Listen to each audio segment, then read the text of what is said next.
Welcome back সবাইকে। আজ আমি দ্য প্লেয়ার 2 এর এপিসোড 2 এক্সপ্লেন করব।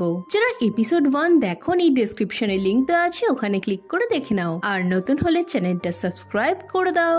তো চলো শুরু করা যাক। তো এপিসোডের শুরুতে সুমিন সিওকাং এর সাথে দেখা করে আর তাকে জানায় যে লিসিনবু তার সাথে স্ক্যাম করার চেষ্টা করছে। সুমিন জানায় লিসিনবু বলে তুমি যাদের সাথে মিট করবে তারা স্ক্যামার। তারা কথা বলার সময় তাদের প্ল্যান তোমাকে বলবে। তুমি যখনই একটু ইন্টারেস্ট দেখাবে তখনই ওরা তোমায় ফাঁসানোর চেষ্টা করবে। এই শুনেও কাং সুমিনকে বিশ্বাস করতে পারে না। তাই সুমিন একটা এনএফটি ডিজাইন দেখিয়ে বলে ওরা তোমায় এটাই দেখাবে।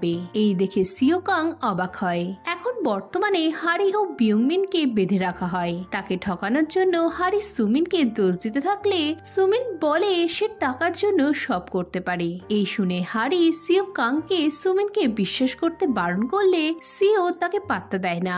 সুমিন চলে যেতে গেলে সিও তাকে আটকায় আর তার লয়্যালটি প্রুভ করার জন্য সে হারিকে শুট করতে বলে। এতে সুমিন চিন্তায় পড়ে যায়। সে বন্দুক হাতে চুপচাপ দাঁড়িয়ে থাকলে সিওর লোকেরা সুমিনের দিকে বন্দুক তাক করে। তাই উপায় নেই দেখে সুমিন গুলি চালায়। এতে সিও খুশি হলে তখনই সেখানে ডুজিন ও সিনে এন্ট্রি নেয়। এদিকে তাদের দেখে হারিও নড়ে ওঠে। তারা সবাই সিওর লোকেদের সাথে ফাইট শুরু করে। সুমিন এসে হারির হাতের দড়ি খুলে দিলে হারি তার বুলেট প্রুফ জ্যাকেট বের করে বলে তুমি তো আমাকে প্রায় সত্যিই মেরে ফেলেছিলে। অন্যদিকে সিনে সিওকে পালাতে দেখে তার পিছু নেয় আর হারি এ ব্যাপারটা দেখে তাদের পিছু করে। সিনে সিও কাংকে ধরে মারতে থাকলে সে জানতে চায় সে কেন তাকে মারছে। সিনে বলে আমি জানতাম তোমার মতো লোকেরা কখনোই তার ভিকটিমদের কথা মনে রাখে না। এতে সিও হেসে বলে আমি কি কাউকে টাকা দিতে বলেছিলাম? তোমরাই লোভে পড়ে এসব করেছো। এই শুনে সিনে রেগে সিওর দিকে গান পয়েন্ট করলে হারি তাকে থামতে বলে আর প্রশ্ন করে সে কি তাকে কোনো কষ্ট ছাড়াই এত সহজে মরতে দিতে চায়। এতেও সিনে শান্ত না হলে হারি তাকে তার বাচ্চার কথা ভাবতে বলে।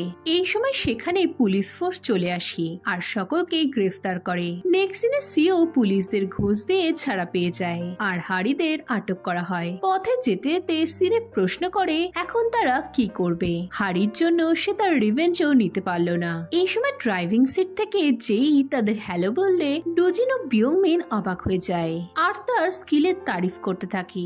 এরপর যেই তাদের একটা সেফ জায়গায় নিয়ে গেলে সিনে তাদের ছেড়ে চলে যেতে থাকে। হারি তাকে শান্ত হতে বললে সে অবাক হয়। তখনই বিয়ংমিন তার জব ডান বললে সকলে খুশি হয়। হারি সিনেকে বলে সিওকাং লোককে ঠকিয়ে যে টাকা কামিয়েছিল তার সবটাই তারা সিওর থেকে হাতিয়ে নিয়েছে। এখানে দেখি হারিদের প্ল্যানই ছিল কি করে তারা স্ক্যামের টাকা ফেরত আনবে। সেই মতো বিয়ংমিন সিওর ফোন হ্যাক করে।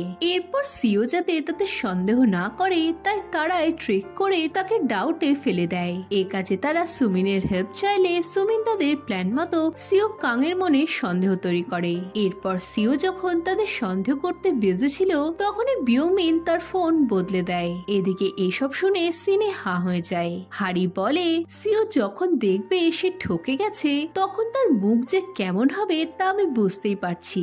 অন্যদিকে কাং তার অ্যাকাউন্টের সব টাকা গায়েব হয়ে গেছে দেখে সবটা বুঝতে পেরে পাগলের মতো চিৎকার শুরু করে। এই সময় একটা ফোন এলে সিও ঘাবড়ে যায়। সে বলে সে তার টাকা ফেরত আনবে, কিন্তু ফোনের লোকটা বলে আজ থেকে তার কাংকে দরকার নেই। তখনই কাংয়ের অ্যাসিস্ট্যান্ট কাংকে মেরে ফেলে ফোনের লোকটাকে জানায় তার কাজ হয়ে গেছে।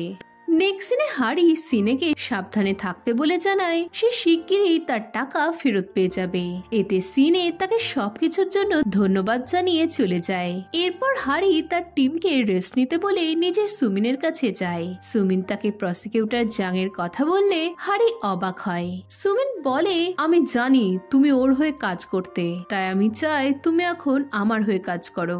এতে হারি তাকে না বললে সুমিন বলে আমি জানি তুমি আমার কথা ফেলতে পারবে না। এই সময় ডুজিন হারিকে ফোন করে জানায় তাদের সব ক্রিমিনাল রিপোর্ট ক্লিয়ার হয়ে গেছে। এই শুনে হারি সুমিনের দিকে তাকালে সুমিন জানায় সে কেবল টেম্পোরারিলি এটা করেছে, তবে যদি হারি ও তার টিম তার হয়ে কাজ করে তবে সে পার্মানেন্টলি তাদের ক্রিমিনাল রেকর্ড মুছে দেবে।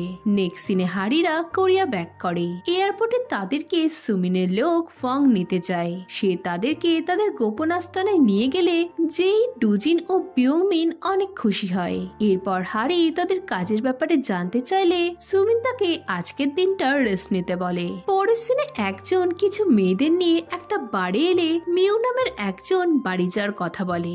এতে লোকটা বলে সিও তাকে স্টার বানানোর জন্য এত টাকা ও সময় খরচ করার পরও তার কন্ট্রাক্ট ক্যান্সেল করে দেবে, তাই শেষবারের জন্য মিউ যেন তার সিওর কথা শোনে। এই শুনে মিউ লোকটার সাথে বাড়ি যায়। লোকটা মেয়েদের নিয়ে একটা রুমে যায় যেখানে সকলেই ড্রিঙ্কস করছিল। মিউ এসব না চাইলেও তাকে ড্রিঙ্কস করতেই হয়। পরের সিনে লোকটা সিও কিমিউনগিকে ফোন করে তাকে চিন্তা করতে বারণ করে আর বলে সে মিউর সাথে কিছু প্রাইভেট সময় কাটাতে চায়। এরপর লোকটা রুম থেকে সকলকে বের করে মিউর গ্লাসে কিছু মিশিয়ে তাকে জোর করে সেটা খাওয়ায়। পরদিন সুমিন বলে তারা খোঁজ পেয়েছে ক্লাব লিবিডোতে নানা নেশার জিনিস কেনা বেচা চলে। ক্লাবের ম্যানেজার কেইউ এন্টারটেনমেন্টের ডাইরেক্টর লি জিনসু। এই শুনে ডুজিন বলে কি করে একটা এত বড় কোম্পানি তার এমপ্লয়ীদের ডিটেলস বের করবে না। এতে হারি তাদের সবটা খতিয়ে দেখতে বললে সুমিন বলে কেইউ এন্টারটেনমেন্টের পলিটিক্যাল যোগাযোগ আছে। পুলিশদের মধ্যেও তার কিছু লোক আছে যারা ভিকটিমদের অভিযোগ নেয় না, তাই এখন তাদের এমন কিছু করতে হবে যাতে আসল দোষী ধরা পড়ে। অন্যদিকে মিউ কেইউ এন্টারটেনমেন্টের সিও মিস্টার কিমের সাথে দেখা করে জানায় সেই রাতে ডাইরেক্টর লি তাকে কিছু নেশার জিনিস দিয়ে তার সাথে খারাপ কিছু করেছে। এতে সিও কিম প্রশ্ন করে সে কি সত্যিই লিকে দেখেছিল। নেক্সট সিনে ডুজিন লিবিডো ক্লাবে চাকরি নেয়। যে সুমিন ও হারি ক্লাবে এসে সকলের ওপর নজর রাখে।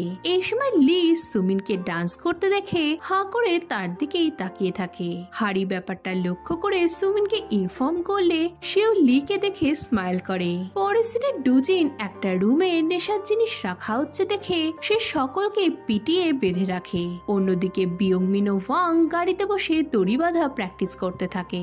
নেক্সট সিনে লি সুমিনের কাছে এসে তার ক্লোজ আসার চেষ্টা করতে থাকলে সুমিনও তাকে পাত্তা দেয়। এরপর লি সুমিনের সাথে আলাদা ঘরে নিয়ে যেতে থাকলে সকলেই অ্যালার্ট হয়ে যায়। রুমে এসে সুমিন ইশারায় নেশা করার কথা বললে লি তাকে মাদকদ্রব্য দেখায়। সেগুলো পেয়ে সুমিন লিকে বোকা বলে তার টিমকে জানায় সে এভিডেন্স পেয়ে গেছে।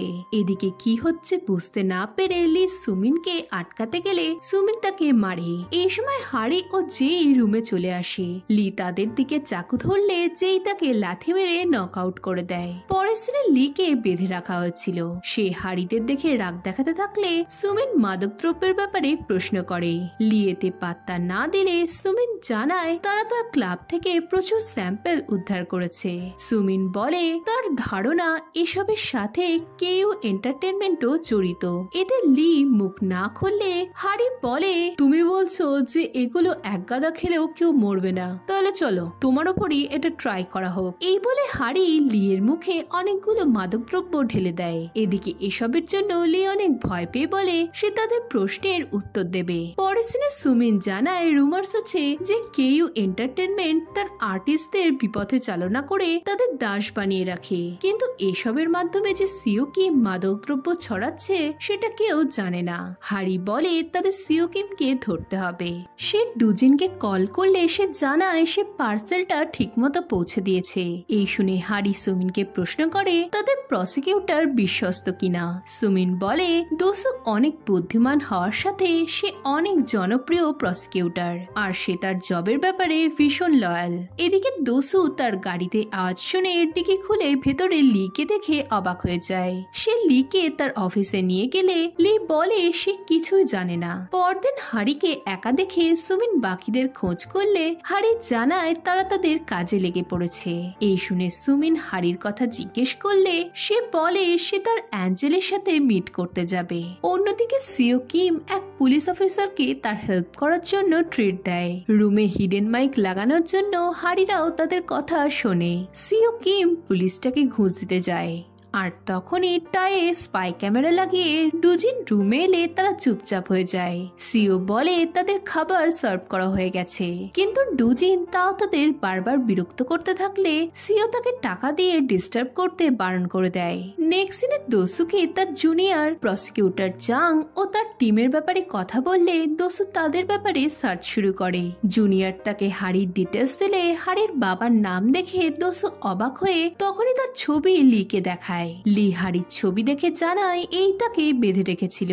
অন্যদিকে হারি প্রসিকিউটর জাং এর কাছে এলে জাং অবাক হয়। এরপর তারা কথা বলতে থাকে। জাং বলে হারিরা তো এখন অনেকই রোজগার করেছে, তবে তারা সব ছেড়ে নর্মাল লাইফ কাটাচ্ছে না কেন? এতে হারি বলে তার নিজস্ব কিছু কারণ রয়েছে। এই শুনে জাং বোঝে হারি আড়ং এর মৃত্যুর কথা বলছে। হারি স্মাইল করে জাং এর কাছে একটা ফেভার চায়। নেক্সট সিনে বিল্ডিং এর দোসু আসে। লিফটের অপেক্ষা করতে করতে সে ভাবতে থাকে হারির তাকে কি দরকার। এই সময় লিফট থেকে হারি বের হলে দোসু তাকে চিনতে পেরে ডাকে, আর হারিয়েতে পালাতে থাকলে দোসু তার পিছু নেয়। এভাবে পালাতে গেলে একসময় দোসু তাকে ধরে ফেলে। আর এর সাথে এপিসোড 2 এখানেই শেষ হয়ে যায়।